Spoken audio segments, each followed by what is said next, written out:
ጤና ይስጥልን እንደምን ከረማችሁ ውድ የሆርን ኮንቨርሴሽን ተከታዮች ወቅታዊ ጉዳዮች ላይ ሐሳቤን ለመስጠት ቀርብ ያለው በተለይ ደግሞ አንድ ሶስት ርዕሶች ላይ የራሴን አስተያየት ለመስጠት ነው የቀረብኩት። ትንሽ ቴክኒክ ችግር ስለገጠመኝ ይቅርታ ጠይቃለሁ ስለዘገየው። ስለዚህ ሶስት ነገሮች ላይ አስተያየት በፍጥነት ሰጥቼ እወጣለሁ። የመጀመሪያው አስገድዶ መድፈር እንደ ጦር መሳሪያ በአማራ ክልል የሚል እንትን አለኝ፣ አንድ ርዕስ አለኝ። ከዛ ቀጥሎ ደግሞ የተማሪዎች ንቅናቄ በኢትዮጵያ ውስጥ አሁን እየተካሄደ ያለ ንቅናቄ አለ፣ ተጀምሯል። እሱ ላይም አጭር አስተያየት ሰጣለሁ። ከዛም በመቀጠል መጨረሻ ላይ ህፃናትን አስገድዶ ለጦር እየማገደ ያለውን የአብይ መንግስት ላይ የዩኤስኤ ሪፖርት አለ፣ እሱን በተመለከተ ሐሳብ ሰጣለሁ። እስከ መጨረሻ ድረስ ተከታተሉኝ።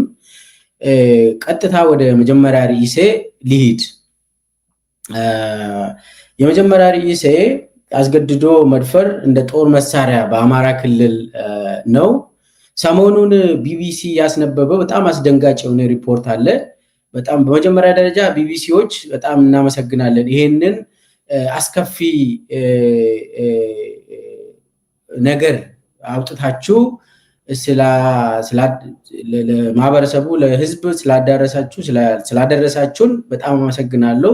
እኔ በጣም አስከፊ ነው። ያው እንግዲህ ከባህሩ በጭልፋ እንደመውሰድ ነው ነገሩን ያሳያችሁን። እሱ ላይ አስተያየት ለመስጠት ነው። እንደ ቢቢሲ እንግዲህ ሪፖርት ቢቢሲ ሪፖርት ያደረገው ከተለያዩ ከአማራ ክልል ጤና ጣቢያዎች ሪፖርት ወስደዋል። ሪፖርቱን ሰብስቦ ነው እንግዲህ ይሄንን ሰው ሴቶችንም ኢንተርቪው አድርጎ በጣም የሚሰቀጥጥ ነገር አሳይቶናል። በጣም ያሳዝናል። እሱ ላይ ነው እንግዲህ አንዱ በመጀመሪያ ደረጃ እንደው አስገድዶ መድፈር እንደ ጦርነት ማለት ምን ማለት ነው? ሬፕ ምንድነው? በዓለም አቀፍ ሕግ እንዴት ይታያል? በጣም በጦርነት ጊዜ አስገድዶ መድፈር የጦርነት አንዱ ታክቲክ ነው። በጦርነት ጊዜ ብዙ ሀገሮች ውስጥ በጣም አትሮሲቲ ክራይምስ ተብሎ የሚጠሩ ወንጀሎች የተፈጸሙበት ሀገሮች ውስጥ ሬፕን፣ አስገድዶ መድፈርን እንደ ታክቲካል ዴሊብሬት ታክቲክ ኦፍ ዎር ነው የሚጠቀሙት፣ በተለይ ደግሞ መንግስታት። ስለዚህ አንዱ እየተኮሱ ይገላሉ፣ በድሮን ይጨፈጭፋሉ፣ ሰውን ይረሽናሉ።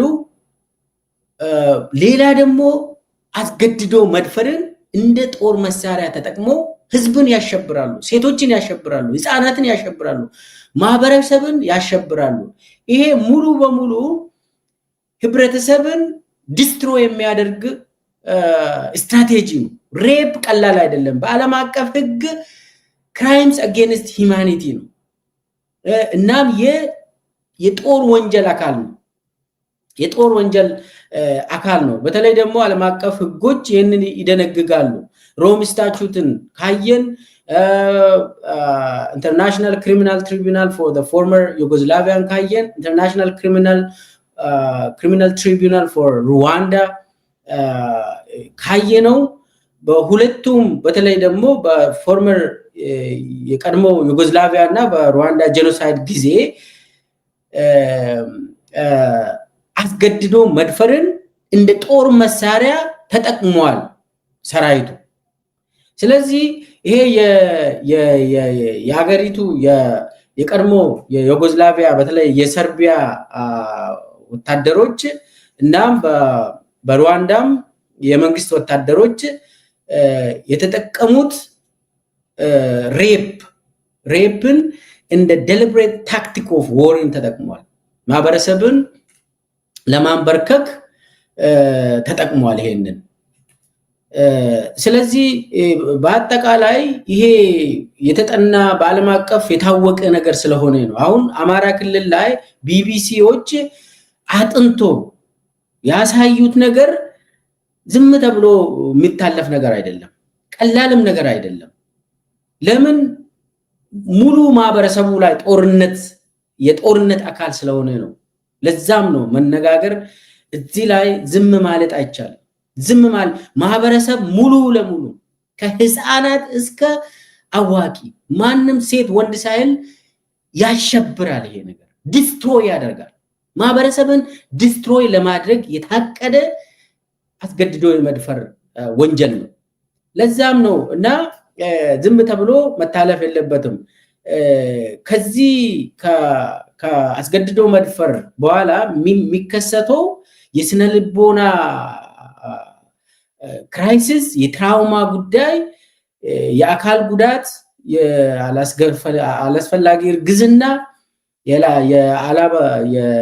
የአባላዘር በሽታ HIV ጨምሮ ለዚህ ሁሉ የሚዳረጉ ነው የሚሆነው። ከዛ በኋላ ሶሻል ስቲግማ፣ በተለይ ደግሞ ያላደጉ ሀገር ስለሆነ ጫናው ከባድ ነው። ማህበረሰባችን ምን አይነት ማህበረሰብ እንደሆነ እናውቃለን። በጣም ክራይሲሱ ከባድ ስለሆነ ማህበረሰቡ ነው እየተበተነ ያለው። ማህበረሰቡ ላይ ያነጣጠረ ወንጀል ስለሆነ ነው መነጋገር የሚያስፈልገው። ማህበረሰብ ሙሉ ለሙሉ ሆስቴጅ አድርጎ የሚወስድ ነው። ህብረተሰቡ ሆስቴጅ ነው ከዚህ በኋላ። አሁን ሴት ከቤት መውጣት፣ ትምህርት ቤት መሄድ፣ የፓብሊክ ላይፍ ላይ መሳተፍ፣ እድር መሄድ፣ ገበያ መሄድ አይችሉም ማለት ነው ከዚህ በኋላ። ይህ ጦርነት ከባድ ነው። በጥይት የመግደሉ ጉዳይ ቀላል ይሆናል። የሬፕ ግን አስገድዶ መድፈር ግን ቀላል አይደለም። ስለዚህ እኔ ይሄንን በቀላሉ ዝም ብለን አይተን ሴቶች ላይ ብቻ የተፈጸመ ነው የተወሰኑ ሴቶች ላይ ተብሎ የሚታለፍ ጉዳይ አይደለም። አንዱ ይሄንን ፕሪንሲፕል ማወቅ ያስፈልጋል። ዓለም አቀፋዊ ወንጀል ነው። 4 ዓለም አቀፍ ወንጀሎች አሉ። ጄኖሳይድ ዓለም አቀፍ ወንጀል ነው። የጦር ወንጀል war crimes የሚባለው ዓለም አቀፍ ወንጀል ነው። crimes against humanity ዓለም አቀፍ ወንጀል ነው እና ሌላው ደግሞ አግሬሽን ነው። እነኚህ 4ቱ ዓለም አቀፍ ወንጀሎች በሮም ስታቹት የተደነገገ ነው። የተለያዩ ህጎችም አሉ ለዚህ። ጄኖሳይድ ትንሽ ወደ ኋላ መለስ ብለን 1948ቱን ማየት ነው። ከፍተኛ ወንጀል ነው እና በዚህ ሁሉ የሚታይ ሬፕ as a weapon of war ነው እና ይሄንን የምንለው አስገድዶ መድፈር ዝም ተብሎ ባህል ነው ወይ ትንሽ ሴቶች ላይ ብቻ አንድ አካባቢ ላይ ተፈጸመ ተብሎ የሚታለፍ አይደለም። ዓለም አቀፍ ወንጀል ስለሆነ የክራይምስ አጌንስት ሂውማኒቲ አካልም ነው፣ war crime አካልም ነው፣ የጄኖሳይድ አካልም ነው። አሁን የሩዋንዳ ውስጥ የተፈጸመው ጄኖሳይድ አካል ሆኖ የተጠና በፍርድ ቤት የተወሰነ ሬፕ ነው። ሬፕ እንደ ጄኖሳይድ መሳሪያ ነው እዛ ሀገር እና ኢትዮጵያ ውስጥም አሁን አማራ ክልል ላይ ተጠንቶ የተወሰነ ሳምፕል ተወስዶ ያየነው ይሄ ከባድ አደገኛ ወንጀል ስለሆነ ነው። ዝም መባል አይቻልም። ከዚህ በኋላ ዝም ካልነው ሁሉም ይጠፋል። አሁን ትንሽ ወደ ቢቢሲ ሪፖርት ልመለስ። ቢቢሲ እንግዲህ ሚችለውን አድርጓል። የተወሰኑ ኢንተርቪዎች አድርጓል። ከዛም በቢቢሲ ጥናት 2697 ሴቶች ልጆችና እናቶች በግዳጅ እንደተደፈሩ አረጋግጧል። ይሄ እንግዲህ በሚችለው አቅም ነው ቢቢሲ በሚችለው አቅም የተወሰኑ ጆርናሊስቶች ያደረጉት ጥረት ሪፖርት ይሄ 2697 ሴቶች ህፃናት ከ8 ዓመት ጀምሮ እስከ 65 ዓመት እድሜ ውስጥ ያሉ ያስገድዶ መድፈር ጥቃት ሰለባ